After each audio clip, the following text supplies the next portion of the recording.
This is Whether or Not. And welcome into the Friday edition of Whether or Not. We've made it to the end of the week. We've picked up some more somewhat beneficial rain. Yeah, especially some spots inland. I know there's still some people that haven't had nothing. Nothing. I was going to say up at the North Strand, there's a lot of people up there that haven't. Cherry Grove, I've heard some griping from there. Little River, we get it. Yeah. There's still a couple chances for you, mainly directed to Saturday. Yeah, fingers crossed. Because if Saturday is another loser day for you, well, then it's going to be late another next 5, 6, 7 days. Yeah.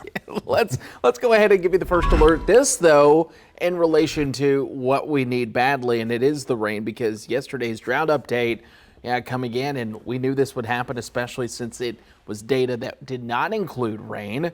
How about an expansion of that severe drought? A big expansion. Last week, we had 4% of Horry County in severe drought. That was that tiny little sliver down there across the South Strand. That's jumped all the way up to 51% with the latest drought update coming in this week. Georgetown County, now basically the entire county, 82% in that severe drought. Now, we did get a little bit of help from those storms, especially on the South Strand on Wednesday, but when you're this deep in the hole, it's hard to climb out, and even an inch or two in the course of a night like we saw back on Wednesday, not really enough to ease that drought. Yeah, not enough. And you brought up a really cool tool that the National Weather Service and other offices use to say, how much rain will it take to break current drought conditions?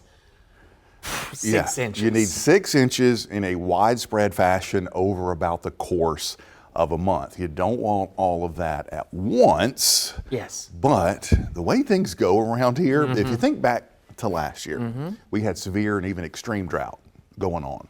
In the course of 1 week, we went from extreme drought to flash flooding, thanks to Debbie. That's a lot of times how we get out of a drought around here is a tropical system. A tropical system, multi-day rain. You think a couple years ago, 4th of July, we had flash flooding everywhere. Yep. We'll make up for it at some point. Obviously, though, the watering, the garden, all that, still going to be working overtime. Sure. What we really need is just a good active storm season. As we get into late May and June, if we could get daily pop-up storms that are kind of hit or miss every afternoon, but over the course of a month, kind of soak everybody, that would be great. Yeah, for sure. Well, we are going to have some showers and storms. Unfortunately, not going to be probably what you want. The good news is for weekend plans, go ahead and do all those things. Let's start with Saturday. Cold front's going to be moving in.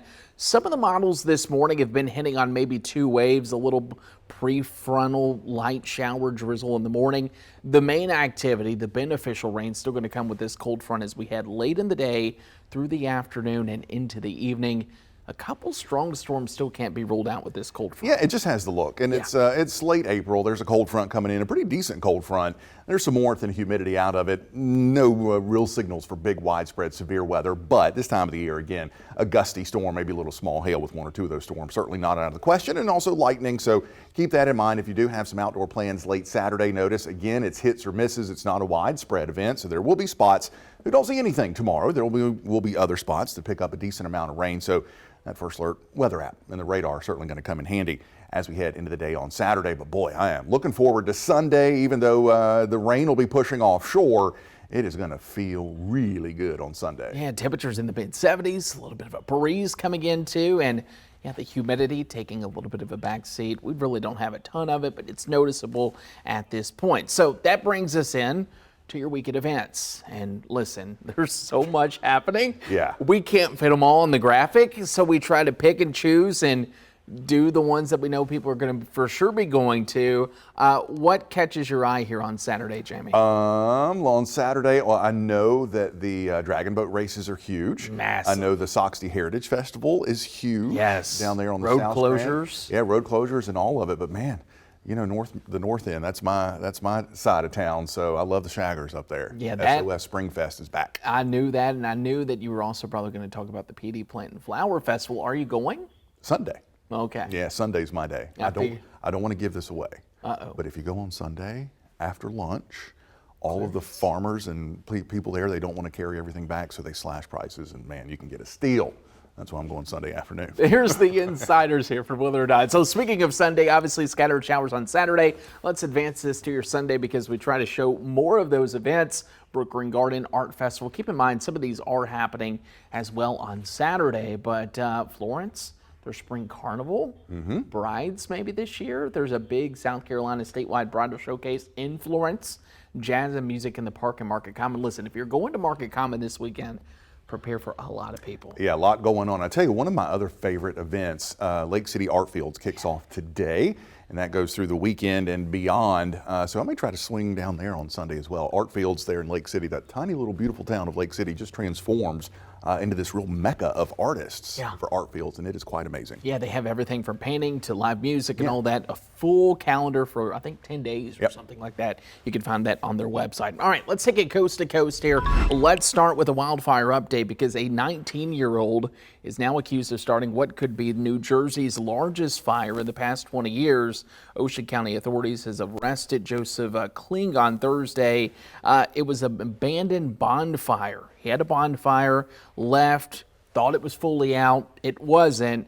And now it started on Tuesday and 15,000 acres, only 50% contained as of this morning. Yeah, and that could easily be video right there of Carolina Forest Boulevard. Looks like it. We're dealing with the same thing with a lot of smoke, the fire that's burning deep within the Pine Barrens there of central and southern New Jersey. And so they're dealing with the same issues that we know about here with our recent wildfires, and it has certainly been a big one. Unfortunately, that one has managed to get in to some structures and completely burn those down. Yeah, and the good news is evacuation orders have been lifted, so at least they have it contained around some of the homes, and hopefully there will be some improvements over the weekend. Let's talk the forecast as we go into the Northeast. If there is some good news as we go into the weekend, some rain, some much needed rain going to be coming across portions of the Northeast, but still spotty across portions there of Jersey. And as you're working your way even into Pennsylvania, that cold front is going to be swinging through.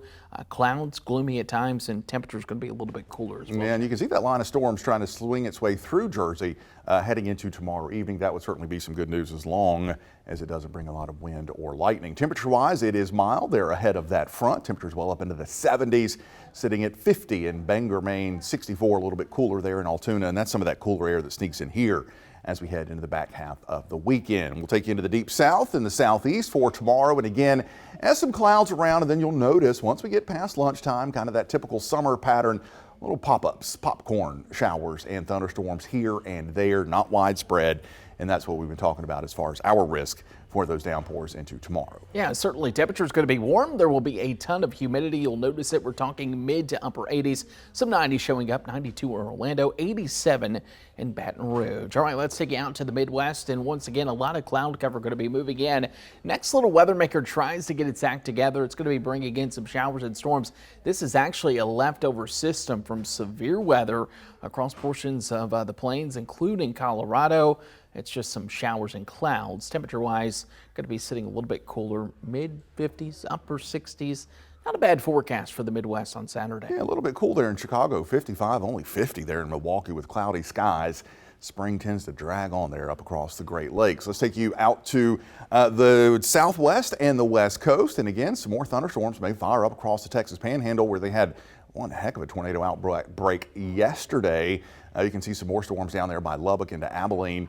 Otherwise, a little bit of moisture coming into California. That's always good news. Some high elevation snow even here at the end of April there across the Sierra Mountains. Yeah, and temperature-wise, we're sitting in the 60s, 64 degrees there in Burns, 73 in Boise, 60s across San Francisco, Sacramento, and notice down there in Albuquerque, Phoenix, temperatures holding on to the 80s, and we are looking once again at that forecast looking okay. Any more coast to coast there? Are we good to go? I think that's it. All right, let's take you to today in weather history, shall we? Because you brought this one up 15 years ago. Yeah. This happened right here in Darlington. Yeah, nasty tornado, EF2 tornado hit Darlington, actually resulted in 3 injuries. And you can see from the video there, it was a good sized tornado. I remember this day very, very clearly. It was a Sunday. There was a level 4 severe storm risk in place for the area. But if you're a weather geek, you've oftentimes heard of the cap. Yeah. The cap in the atmosphere sometimes, despite all the instability, all the fuel, kind of keeps storms from developing. And that occurred all day long that Sunday. We had a tornado watch, a particularly dangerous tornado watch wow. from the Storm Prediction Center across the area. 6 o'clock came, there was still not a storm on radar. Skies were clear. I was like, I'm gonna run home for dinner real quick. By the time I got home at 6:25, a storm had developed near Darlington, and within 10 minutes it had a tornado warning on it and ended up dropping that tornado. The only storm that developed that one single day. And sometimes with severe weather, you get that. The ingredients are still there. Yeah. All it takes is one to bust through and cause that. It's a good reminder, too, that tornadoes of this magnitude could happen easily here in the Carolinas. We've mentioned that before, but fun fact, touchdown lifted 5 times. 5 different times, yeah. Peak winds there in and around Darlington, where it hit a couple of houses, 130 miles per hour. Another EF1 tornado touchdown just north of Florence. That was from the same storm. It was just, again, that one single storm that day that developed. Yeah, today in weather history. There you go, April 25th. All right, it is Friday. You ready? I am ready. Friday Let's happy hour. Flip Cheers. the gear. Cheers. Let's start with, we had to throw it in again. Yeah. How about to finally get a good-looking storm here earlier this week? Yeah, this was my pick for Friday happy hour. You know I love a shelter. You know I love a good storm. And boy, was it a beauty there in the South Strand, despite the hail. From a meteorological perspective, it was a beauty there on Wednesday. So a big thanks to Carl there, again, for sending this one in. This one got a lot of play on social media back on Wednesday. And it just felt good to be able to hear the thunder, see the lightning, house rumbles a little bit, Love it. and get some consistent, much-needed rain in the South Strand. Let's continue this here. And are you a fan of Oreos? I am. I don't know about this one. All right. What? Oreo's preparing a new way for a cookie flavor, but it's not going to be well dipped in a glass of milk. This is the chocolate-covered pretzel Oreo, debuting on May 5th. These cookies have a chocolate cream placed in between a pair of pretzel flavor cookies topped with salt. Sweet and salty. Or are you just all sweet? I love a good chocolate-covered pretzel. I love an Oreo. I'm a traditionalist, though. I kind of want my chocolate-covered pretzels by themselves. I want my Oreos double-stuffed, preferably by themselves. Meshing them together, I don't think so. I can see it. I'm a big salty guy. I see, would I'm rather all do sweet. salty than sweet. But when you combine like this, I think I will be a fan. Maybe we could do it in one Friday happy hour. We'll taste test it. I'm down for it. That would be fun. Breakfast. Oreo, if you're watching, send us a free one. All right, let's continue our next story. You know, I had to pick this. Yeah. A bourbon bottle. It's the first ever to include ASL. Any idea what that hand signature means? Cheers. I think it's include us.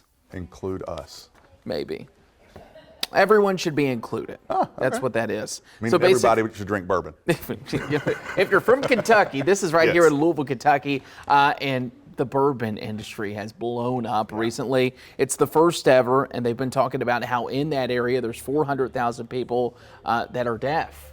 And they once again, they love bourbon. They've been asking for this. Companies said, we hear you. We're going to include you. And now they're going to start selling this for those with use ASL. So kudos to them, including everyone. You know, you'd be proud last Friday, Saturday, I went to the new bourbon bar in town.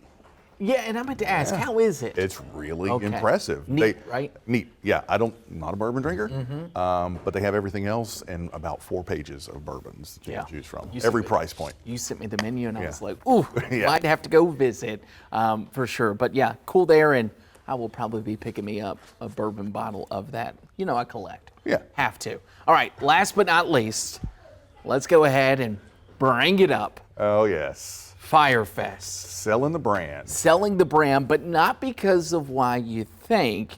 The music festival that was planned to go, I think it's literally this week, has turned into a disaster. Firefest founder Billy McFarland announced Wednesday he's going to sell the brand. This comes weeks after he postponed Firefest 2.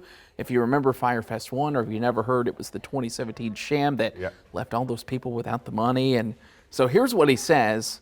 He says the Firefest brand needs a leadership team that can fully handle its rapid growth.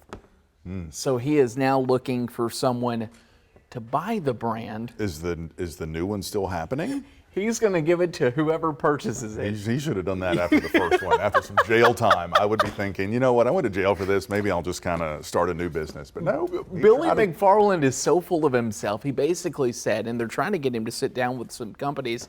He said, we've built this massive, successful brand. Yeah. And now I want to give it to somebody. And he's asking for money for it.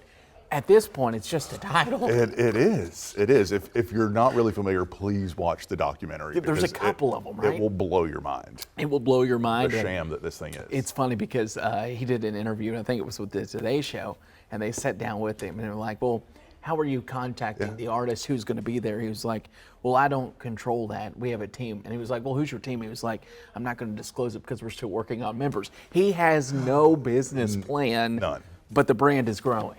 Yeah. There you go. There's your first. Like it. There's your first alert as you go through. Sounds like he might have had too many drinks. Yeah, a little on bit a too much Friday bourbon, happy yeah. hour. Any plans for the weekend other than Plant I'm Fest? going to be up to Florence tonight. Okay. For Florence after 5 Saturday. I got to do some art-related things, getting some paintings framed. Picasso. May go to the Brook Green Art Festival and Okay. enjoy Brook Green because it's beautiful this time of the year. Then back to Florence on Sunday for the Plant and Flower Show to get my deals. 'Cause Sounds cheap. good. Emily is out of town. On a bachelorette party. Party at your house Yeah, this weekend. well, it is me and Brooks You and and the Brooks. dog, and we're going to see if we can survive an advance. The Bachelor Pad. The bachelor pad. You're gonna love it, and won't you? a lot, probably. You're gonna love it. And a lot of bourbon once Brooks goes down. Bourbon and naps. I like it. There it is. That does it for this week's Whether or Not. As always, thanks for tuning in, and we can't wait to see you next week. Yep. Have a good one, y'all.